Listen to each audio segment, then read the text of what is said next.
চুড়াইবাড়ি থানার রুটিন তল্লাশিতে সোমবার বেলা 12টা নাগাদ ধর্মনগর থেকে করিমগঞ্জ যাওয়া দুটি মিনি বাস থেকে গাঁজাসহ 5 পাচারকারীকে আটক করল চুড়াইবাড়ি থানার পুলিশ।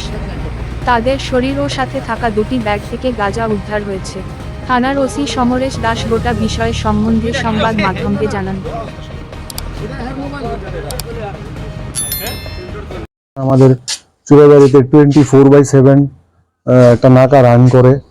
তো এখানে প্রত্যেকটা গাড়ি আমরা চেক করার পরই তারপর গাড়িগুলা বহিরাজ্যে পাড়ি দেয়।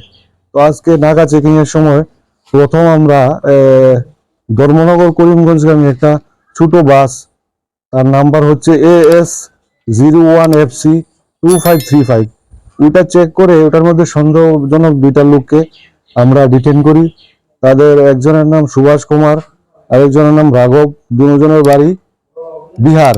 তো তাদের ব্যাগ তল্লাশি করে তাদের কাছ থেকে দুইটি ব্যাগে মোট 12 কেজি গাঁজা, শুকনো গাঁজা সিজ করি।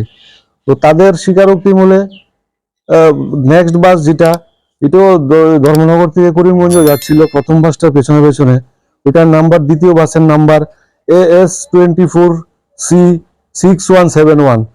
এটাতে তাদের আরো 3জন সাথী, এই 3জন সাথী ছিল।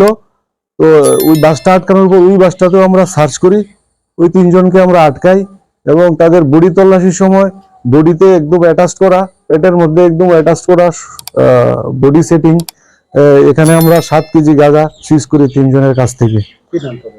তাদের নাম, একজনের নাম গোলু কুমার, আর একজনের নাম হচ্ছে শিব কুমার, আরেকজন হচ্ছে জিতেন কুমার। এরা সব একই জায়গার বিহারের লোক। এরা ধর্মনগর থেকে করিমগঞ্জ দিকে যাচ্ছিল।